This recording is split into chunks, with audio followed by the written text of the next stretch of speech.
Hello! O, ito na naman ako. Magluluto na naman ng lutong ek-ek. Lord. Ito, meron akong hipon. Nabibili ko kasi dito sa Japan na hipon. Hindi ako makakuha ng may ulo. Pugot na ang ulo niya. Pero okay lang. Yung aking sitaw.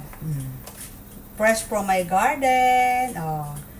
Nakapitas ako ng kangkong sa aking garden.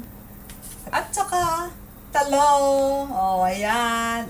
Ang talong. Wow. Let's cook! So, ayan ang ating ingredients. Hipon, kangkong, ayan, talong, at saka sibuyas at bawang, at sitaw. Lagyan ko siya ng sili para mas masarap. Ayan. Siyempre, ang coconut milk. Ayan. 2 coconut milk ang ating gagamitin. Una po natin gawin yung ating manahipon. Lagyan ko na po siya ng asin. Lagyan na po natin ng asin. Itabi muna natin. So, unahin natin yung gata. Ayan.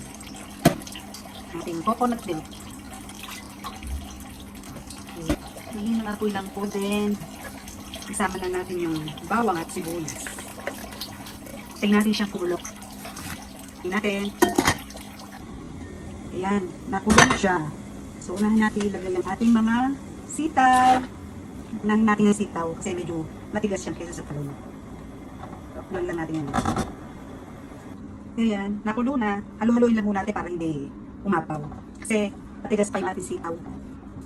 Hintayin natin lumambot yung mga sitaw.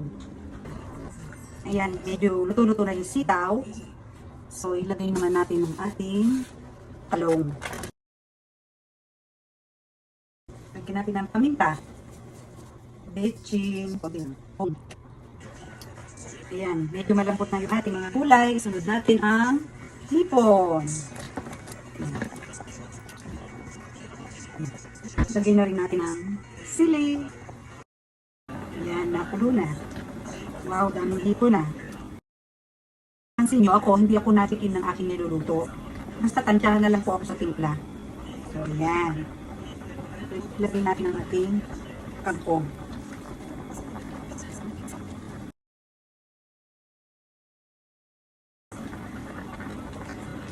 Kulan natin siya ng saglit hanggang sa maluto ang kangkong. Ayan ang ating ginataang hipon. Ayan, luto na. Ready ang ginataang hipon. Ayan.